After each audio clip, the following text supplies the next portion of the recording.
What's up, everybody? My name's Grayson Hersberger, and I want to welcome you to the Pantheon Pals podcast.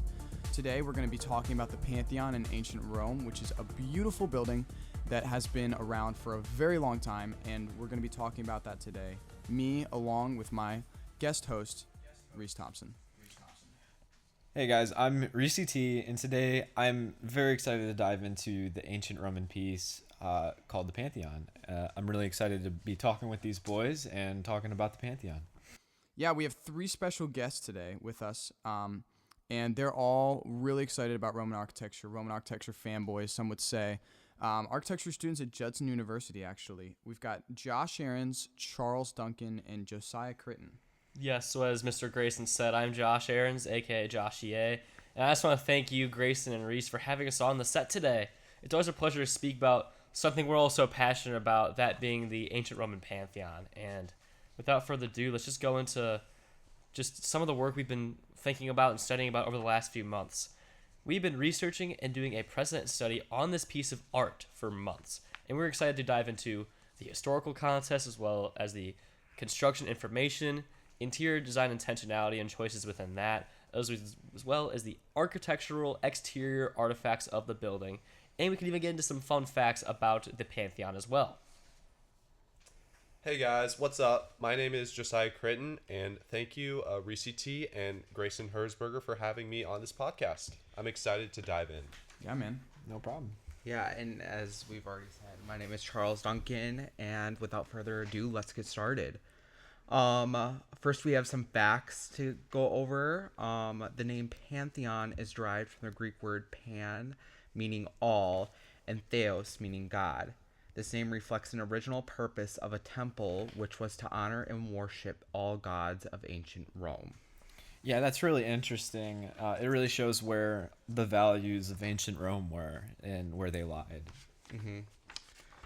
I got other facts like it is the largest unsupported concrete dome in the world, showcasing ancient Roman architectural integrity. There's also a Catholic Mass every Sunday and on holy days. And even sometimes it holds weddings, which is pretty interesting as well.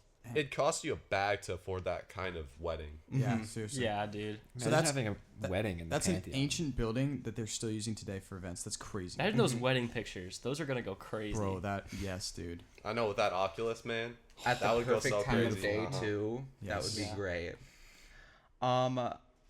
The Pantheon is an architectural inspiration, but is an ancient Roman era, but is also applied within today's architectural practices. Another dynamic aspect is the opening at the ceiling, which we kind of touched base on. We looked at an article that stated it is the only source of natural light and ventilation in the Pantheon, which was a pretty interesting fact. The first version was built by Marcus Agrippa during the Emperor Augustus' reign, went down in flames in 80 AD. Fortunately, it was rebuilt by Domitian, but it also went down in a blazing fire. Finally, the third and final version. What are the odds that a building burns down twice? Well, I think the first time it was burnt down was an attack, if I'm not mistaken, but then the second time it burnt down, it was struck by lightning. Wow. However, a third and final version of the Pantheon was coordinated by Emperor Hadrian and Apollodorus of Damascus. Sorry, I butchered that. The influential Greek architect. Unfortunately, when the duo had a disagreement on the design of the building, Hadrian, in typical Roman fashion, promptly executed and re-owned Apollodorus. Wait, so you're telling me that a concrete building in ancient Rome was burned with fire by an attack and then lightning? How does a concrete building burn? When I was doing some research, I had ended up finding out that the first building wasn't originally built with all concrete. It was built with some wood structures as well. like most of the Roman architecture at that time. The second Pantheon was actually ahead of its time, and they started to use concrete. However, the concrete that they used had still flammable elements in it. So when it was hit by concrete, that's how it ended up burning down the second time. So through the third time, that's when they kind of realized, oh, we need to make it out of something else other than flammable. Yeah. Wow. That's crazy too, because Charles and I, we were in Haywack. We were studying about this one wee night at 3 a.m., bickering and backering back and forth. And the conclusion we came to, one of the things we came to appreciate was how revolutionary using concrete within a whole building was at this time, especially within a dome that large. It was really something that we both were astonished by. Yeah. The wooden components from the first building included roof beams, floors, and interior furnishing. Dang. That's really cool. Yeah, that's very interesting. So before we move on and talk about the historical context of this building, I'd like Josh to share a very brief, very quick word from our sponsor. Yes, so here at the Pantheon Pals, we're sponsored by Dr. Squatch All Men's Natural Soap and Body Wash. It is handheld soap made from all natural ingredients, and they just came out with their Christmas collection with Ninny Scrubbins, Snowy Pine Tar, and Polar Rush. So link in our bio to check them out. And the Pantheon also has a rich historical and cultural context behind it, and its purpose and stance within the ancient Roman culture has shifted quite a bit over the few decades and centuries. So, without further ado, the Roman Pantheon has played a very fundamental role in shaping the cultural identity of ancient Rome, providing a rich tapestry of myths, rituals, values that defined Roman society at the time. The legacy of Roman mythology endures in modern culture, influencing art, literature, and discussions of heritage. So this really affects what we are consuming as well. Even when we don't realize it, the mythology that Rome had in its history can still be referred to today. And if we take a deeper dive, you can probably see in a lot of the things that we here in America even appreciate within our art and literature. Another thing that we are looking at here in the history of the Pantheon is after more than 600 years as a temple dedicated to Roman gods, the Pantheon was thankfully converted to a church in 609 AD, and it has largely retained its original structure since that conversion, resembling its present form. The current form of the Pantheon is memorable in our time as well as ancient times. So as we see here, there was a drastic shift in the culture of Rome, and just the movement of Christianity was so great and influential during this time that the Pantheon was converted to a church with Sunday services. As Mr. Duncan has mentioned, they still have there. And another very important thing to look at and reflect on is the first structural foundation of the Pantheon was laid between 27 and 25 BC. The building was dedicated to Roman gods. The Romans revered their gods so much that they were confident that Romulus and the Roman founder rose up to heaven from that building. Wow. That's very interesting. So what do you think some of the other influential factors were to, change it from the ancient, temple into a church, essentially? What made them, make that change? What helped them make that change?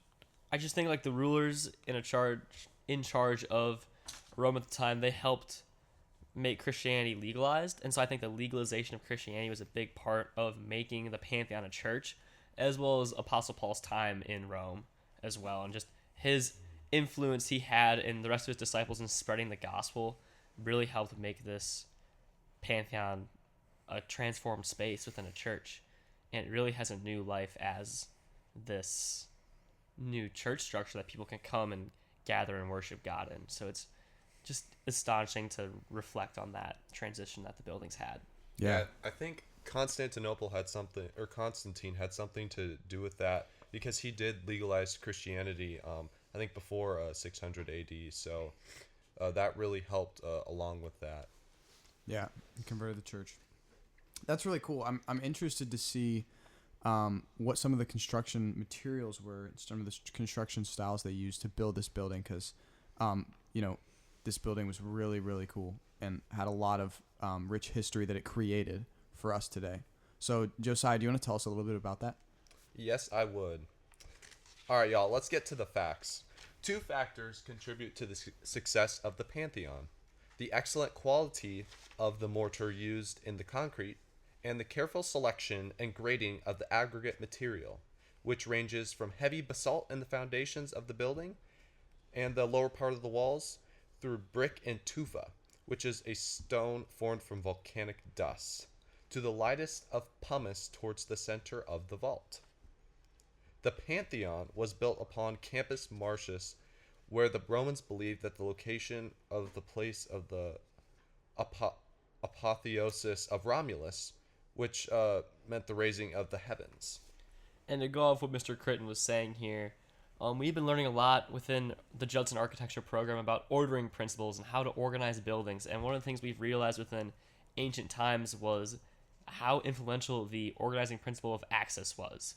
And we see that the Pantheon was on an axis with the mausoleum of Augustus, which refers to an alliance between Rome's rulers and the gods. Because Emperor Hadrian created this strong axis within the mausoleum of Augustus, it was believed that the emperor wanted to subtly imply that he was associated with the first emperor of Rome, who suggested that he was a part of the succession of the defiled emperors. And in the 4th century AD, it was also recorded that Correction, sorry. It was deified, actually. Oh, okay. Good to know. It was recorded that the Roman emperors started to appear in the alcoves of the Pantheon. This was to remind the people of Rome and the emperors the divine authority over Rome and the sheer capabilities of the Roman Empire. The dome has a sizable diameter of 142 feet, which is pretty massive, honestly. There was a wide hole, which is an oculus, on the dome's top. The hole functions to allow rain, light, and all sorts of weather to penetrate into the Pantheon.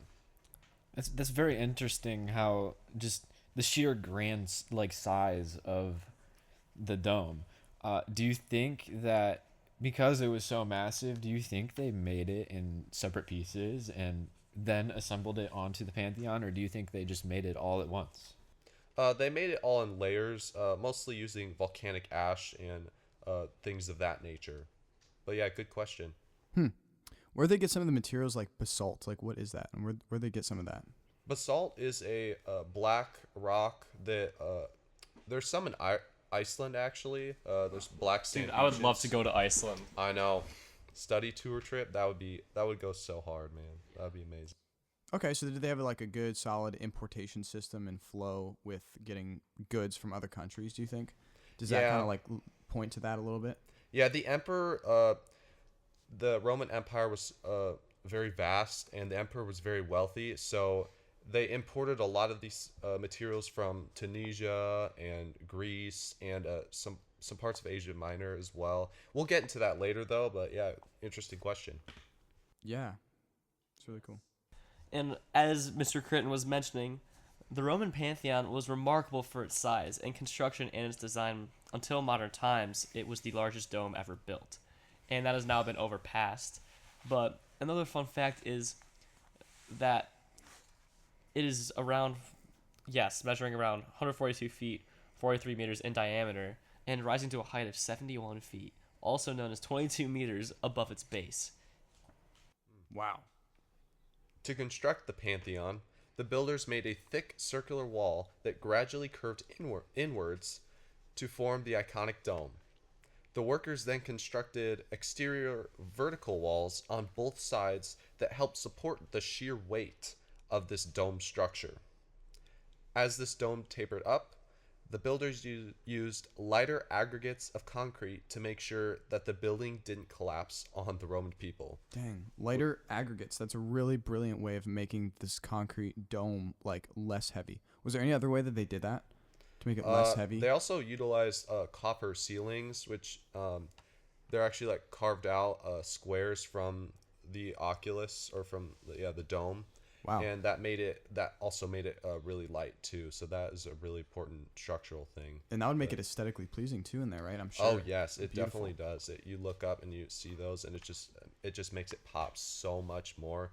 And I mean, if they would have not done that, like who knows, like the Pantheon might have not even be like around today because it might have just collapsed. And if it would have collapsed again, like that would have been so brutal. Yeah, Hadrian would have totally crashed out if the dome collapsed. Dude, I could just see Hadrian just sorting down all the construction workers and all that if that happened. Like, I would not want to see that Just man taking crash them out, dude. Going completely Kylo Ren style on them. Just like Yeah. end them, dude. Executing them all. Yeah. All right. Heavy travertine was utilized for the floor and base, while the top of the dome used the lightest, most delicate marble. The balance between strength and lightness in the Pantheon was a remarkable feat achieved by the architects, designers, construction workers, and even like more people. The Pantheon is one of the most preserved pieces of architecture in the world because of the great skill and resourcefulness of the Roman builders and architects. The approach of the Pantheon had long walls of a courtyard, as well as having an arch at the front of the portico called the Arch of Piety.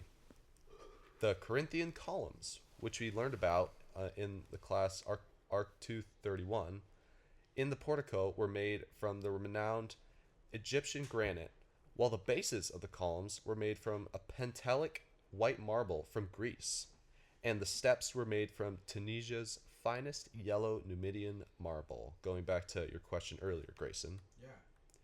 The choice of importing the most lavish and pricey marble and materials from around the world was a power move by the emperor to showcase his vast wealth and sort of deified sense. The interior included arches, vaults, and alcoves carved out of the concrete, displaying the ancient Romans' innovation and methodical approach. Yeah, that's really interesting. It really shows where the values of the ancient Rome emperors lied. Ancient Rome was it took up a massive footprint. There was a lot of wealth and power in ancient Rome, and the fact that they took a lot of their wealth and their money and their power and they used it to build a temple, essentially. It really shows where their values lie in ancient Rome. And I also think it's really interesting because the fact that it burned down, a couple times and it was rebuilt and rebuilt and rebuilt, it really showcases like the importance of the building and what it was meant for and the importance of the building to the people and the emperor. But I also want to talk about the hole in the ceiling. As you said, it's meant to let in light, but how does that affect the weather and the interior temperature and the humidity inside of the dome? Great question, Reese T. The interior remains relatively dry even during heavy rainfall. The sloped marble floor and the drainage system beneath it efficiently prevents flooding from inside the building. Again, going back to the Romans and their ingenious uses with their drainage systems, and they're just inventing of that. By combining volcanic ash and limestone, the Romans successfully prevented the possibility of minuscule cracks forming, and from those cracks, a collapse of the oculus, which would have been very unfortunate for the Romans. The Pantheon is a case study on how to properly transfer the loads of structures to a high degree. It is thought that the oculus could have been used as a sundial to track time, solar events, or lunar events, but that is mostly just speculation and suggestions by scholars and historical people. Wow. Thank you, Josiah Critton. And yes, the Pantheon allows for a beautiful connection from the environment as well as the historical contents in the nation of the Roman Empire, and just the transition even from the Roman gods towards the church. It's so cool to see. And now we're going to hand it off to Reese T and Grayson to close us out for the day. Yeah, the Pantheon had a huge influence on modern architecture throughout the entire world.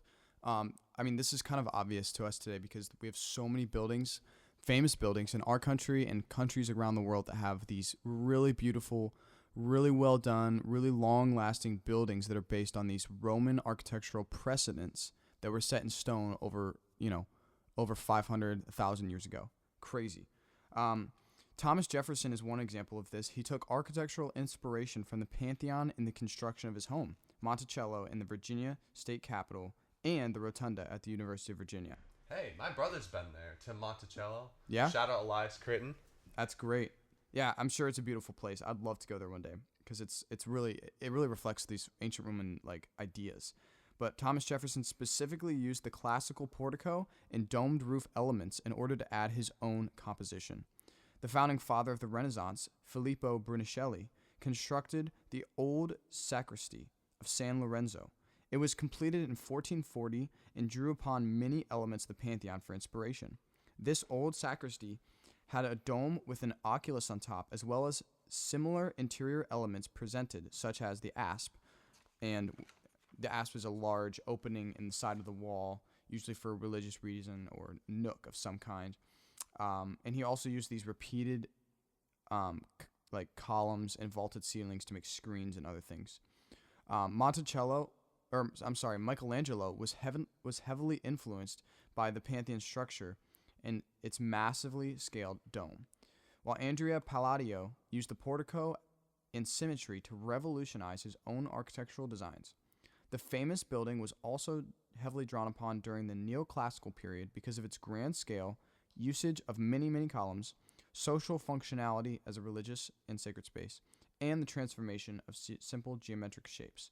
All of these things added to the Pantheon's interest, and those are some of the reasons why so many famous people, so many famous designers, architects, artists, kind of draw inspiration off of this Pantheon. It's a really cool building, and I think that a lot of people use it as inspiration, as they should. I also think the longevity of the design really plays a role in the fact that it's used today, because architecture today, a lot of it isn't really built to last. You look at the Pantheon, and it's been around for centuries. So it's really interesting that, we can take inspiration from that and build buildings today that might last another, 1,000 years. So absolutely. Really interesting. I would like to close us off with just one more thing, and it's something that was said in construction many, many times. We all know it. So do you guys have any questions, comments, concerns, or one-liner? Why not Ninny? It's a great one. Use Ninny Scrubbins, Dr. Squash. There we go. And this episode is sponsored by Dr. Squatch. Thank you, guys. Talk to you later. Yes, thank you.